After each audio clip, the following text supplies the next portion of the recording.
ඔන්න මම අද ඔයගලන්ට පොඩ්ඩක් වෙනස් විදිහක බිත්තර හොද්දක් හදන්නේ කොහොමද කියලා තමයි මේ වීඩියෝ එකෙන් අරගෙන ආවේ. අපි හැමදාම හදන බිත්තර හොද්ද වගේ නෙමෙයි. මේක බලන්න කොහොමද කියලා. මුලින්ම මම මේකට කරන්නේ ඇතිලියක් අරගෙන ඒකට දියකිරි ටිකක් එකතු කරගන්නවා. ලොකු ප්‍රමාණයක් දියකිරි එකතු කරන්න එපා. එහෙම කරොත් ඇත්තටම හොද්ද රහ නැති වෙනවා. ඉන්න දියකිරි පොඩි ප්‍රමාණයක් එකතු කරලා ඒකට රතු ලුණු එකතු කරනවා. මම සාමාන්‍යයෙන් නම් හොද්දක් වෙනකොට රතු ලුණු තමයි එකතු කරන්නේ. රතු ලුණු දාලා ඊළඟට රම්පේ කරපිංච අවුමිස්. ඔන්න ඔය જાති තුනත් මම මේකට එකතු කරනවා. එකතු කරලා ඉවර වෙලා ඊළඟට කහ පොඩ්ඩක් මේකට දාගන්න. මේක අපි ඇත්තටම හදන්නේ කිරි හොද්ද වගේ. ඒ හින්දා මේකට 3-5 එකතු කරන්න එපා. කහ විතරක් දාන්න. කහ දාලා ඊට පස්සේ ලුණු තමන්ට අවශ්‍ය ප්‍රමාණයට මේකට එකතු කරගන්න. එකතු කරගෙන ඊළඟට උළුහාල් නැට කීපයක් එකතු කරගන්න ඕනේ.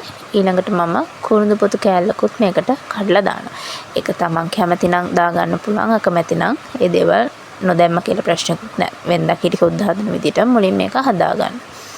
ඊළඟට ওই ටික එකතු කරලා ඉවර වෙලා මම මේක හොඳට අතින් ඒදනවා. ඒදලා ඉවර වෙලා ඊළඟට ලිපෙන් තියලා හොඳට හැඳි ගා ගන්න ඕනේ. දියකිරි උනත් මේක කැටි ගැහුනොත් අර හොද්ද රහ නැති වෙනවා. ඒ හින්දා හොඳට මේ ටික නටනකම්ම හැඳි ගා ගත්තොත් තමයි හොද්ද රහට එන්නේ. ඉතින් ඔන්න ඔය වගේ හොද්ද හොඳට හැඳි ගාලා ඊළඟට මම මේකට එකතු කරන හොඳ උකු පොල් කිරි. උකුම උකු පොල් කිරි මේ හොද්ද නටනකොට දියකිරි ටික නටනකොට තමයි මෙන්න මේ උකු පොල් කිරි ටික මම මේකට එකතු කරන්නේ.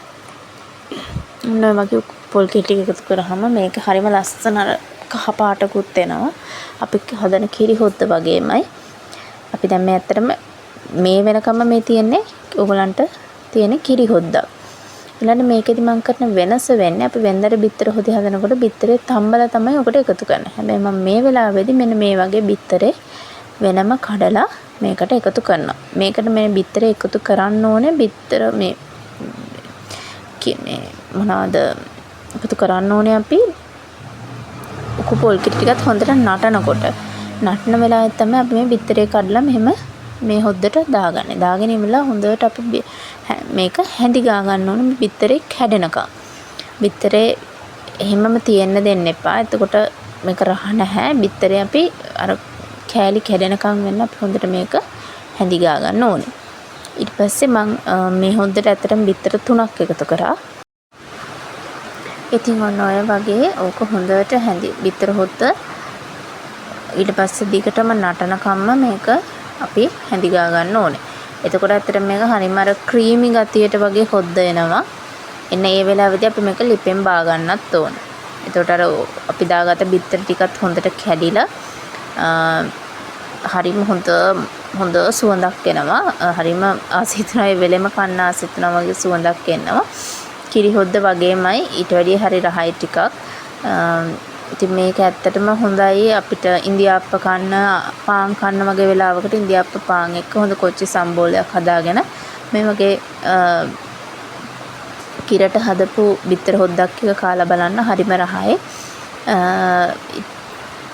මම මේක හැදුවේ ඊයේ. ඉතින් ඔයගොල්ලොත් මේක හදලා බලන්න. හදලා බලලා කාලා බලන්න මේක රහ කොහොමද කියලා. එතකොට ඔයගොල්ලන්ටත් අර හැමදාම හදන බිත්තර හොද්දට වැඩිය පොඩි වෙනසක් විදිහට ඉඳලා හිටලා මේ හොද්දත් හදලා බලන්න. ඉතින් ඔන්න ඔය වගේ තමයි මගේ අන්තිමට බිත්තර හොද්ද තියෙන්නේ. ඉතින් මම තවත් වීඩියෝ එකකින් ඊළඟට ආයෙ ඔයගොල්ලන්ව හම්බෙන්න වෙනකම් දැන්ට ගිහින් එන්න. බයි බයි.